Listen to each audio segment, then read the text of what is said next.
and I was told to make sure he stood against the wall for however long, and I was guarding this prisoner, and my job was to make sure he kept standing up, but something was wrong with his leg. He was injured, and he kept falling to the ground.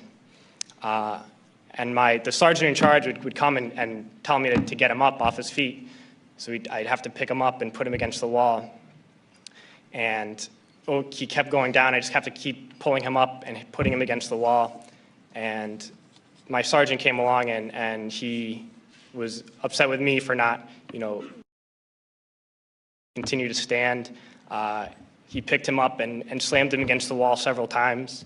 And then he left, and when the man went down on the ground again, I noticed blood pouring down from under the sandbag.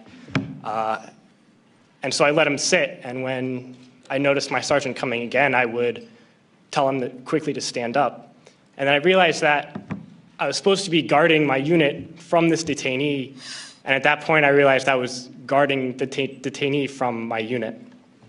And I tried hard to be proud of my service, but all I could feel was shame, and racism could no longer mask the reality of the occupation. These were people, these were human beings. I've since been plagued by guilt anytime I see an elderly man, like the one who couldn't walk, who we rolled onto a stretcher and told the Iraqi police to take him away.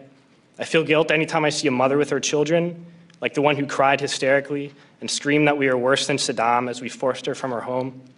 I feel guilt anytime I see a young girl, like the one I grabbed by the arm and dragged into the street. We were told we were fighting terrorists. The real terrorist was me, and the real terrorism is this occupation. Racism within the military has long been an important tool to justify the destruction and occupation of another country.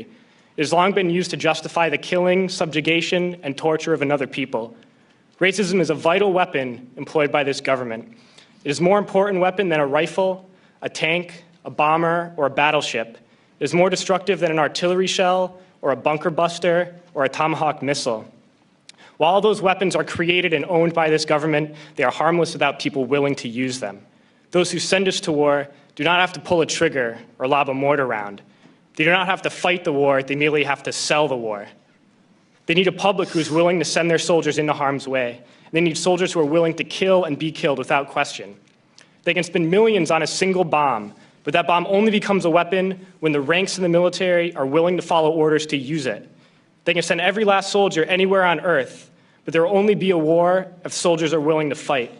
And the ruling class, the billionaires who profit from human suffering, who care only about expanding their wealth, controlling the world economy, understand that their power lies only in their ability to convince us that war, oppression, and exploitation is in our interest. They understand that their wealth is dependent on their ability to convince the working class to die to control the market of another country. And convincing us to kill and die is based on their ability to make us think that we are somehow superior. Soldiers, sailors, Marines, airmen have nothing to gain from this occupation. The vast majority of people living in the US have nothing to gain from this occupation.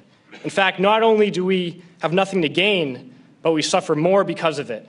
We lose limbs, endure trauma, and give our lives. Our families have to watch flag-draped coffins lowered into the earth. Millions in this country without health care, jobs, or access to education must watch this government squander over $450 million a day on this occupation.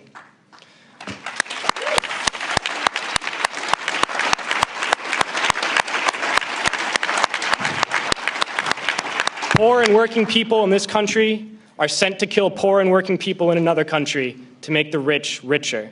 And without racism, soldiers would realize that they have more in common with the Iraqi people than they do with the billionaires who send us to war.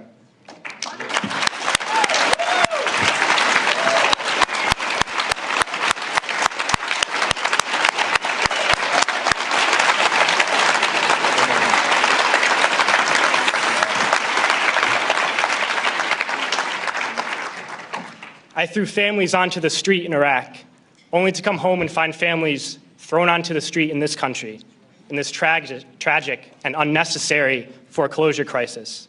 And we need to wake up and realize that our real enemies are not in some distant land. They're not people whose names we don't know and cultures we don't understand. The enemy is people we know very well and people we can identify. The enemy is a system that wages war when it's profitable. The enemy is the CEOs who lay us off from our jobs when it's profitable. It's the insurance companies who deny us health care when it's profitable. It's the banks who take away our homes when it's profitable. Our enemy is not 5,000 miles away. They are right here at home. And if we organize and fight with our sisters and brothers, we can stop this war, we can stop this government, and we can create a better world.